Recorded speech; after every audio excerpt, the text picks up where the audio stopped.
ये जो क्वेश्चन आपको दिख रहा है, इस क्वेश्चन में पूछा गया है बड़ी भिन्न कौन सी है। ऐसा क्वेश्चन अक्सर जो है एग्जाम में पूछा जाता है। इस क्वेश्चन को करने का क्या ट्रिक रहेगा, देखिए अगर आप 7 की मल्टीप्लाई 2 में कर लेंगे तो 7 2 जो होते हैं 14, वो 14 आप यहाँ पे नोट कर लीजिए, और 3 की मल्टीप्लाई 4 में कर लेंगे तो 12। अब आप देखिए इन दोनों में से 14 और 12 में से कौन बड़ा है, तो आप जानते हो 14 बड़ा है, तो इसको तो छोटा है, इसको माइनस इस यहाँ से काट दीजिए। उसके बाद आप ये सेम प्रोसीजर इन दोनों में अप्लाई करके देखिए, इन दोनों में, ये तो बाहर हो गया इससे, इन दोनों में अप्लाई करके देखिए। इसकी मल्टीप्लाई जैसे आप इसमें करेंगे, और अब ये आपके पास नहीं है, इनको भूल जाइए कि हमने कुछ लिखा था। 2 की मल्टीप्लाई जैसे 10 में करेंगे तो 2 5 जा 10 हो जाएगा, और 3 3 जा 9। देख लीजिए इन दोनों में बड़ा कौन है, तो आप देखोगे ये कैंसिल हो जाएगा क्योंकि ये छोटा था। अब सेम प्रोसीजर से आपको इन दोनों में भी करना है।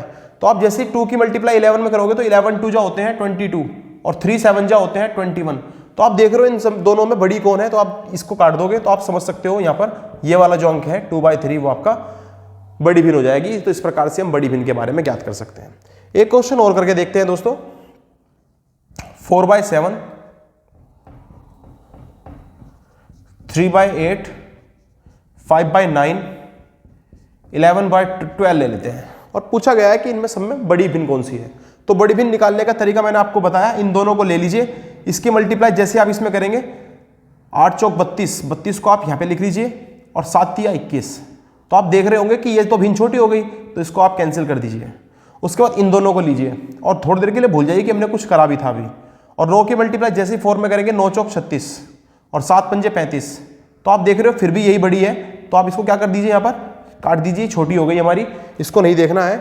उसके बाद आप 12 की मल्टीप्लाई 4 में करेंगे 12 चौक 48, और 7 की गुणा 11 में करेंगे 11 7 77। तो आप देख रहे हो कौन बड़ा है दोनों में से, ये बड़ा है, तो ये वाला आपका छोटा हो जाएगा। तो इस प्रकार से आपने बड़ी भिन्न ज्ञात करने का ये तरीका सीखा है, और उम्मीद करता हूं आपको समझ में आया है।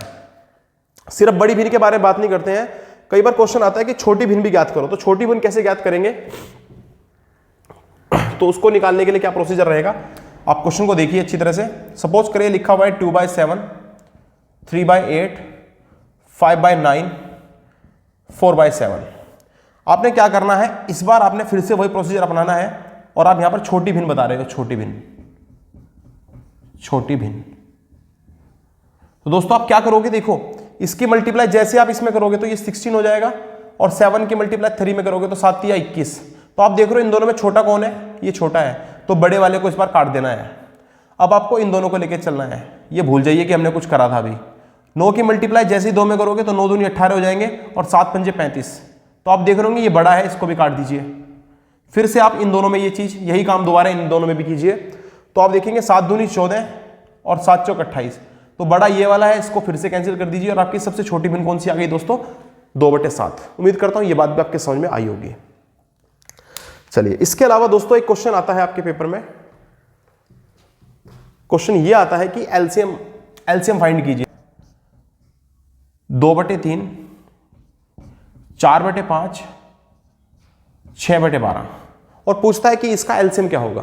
तो दोस्तों इसका एलसीएम निकालने का सबसे सरल तरीका यह रहता है कि आप क्या कीजिए, ऊपर वाली संख्याओं का एलसीएम निकाल दीजिए, और जो नीचे वाली संख्याएं हैं उनका एचसीएफ निकाल दीजिए।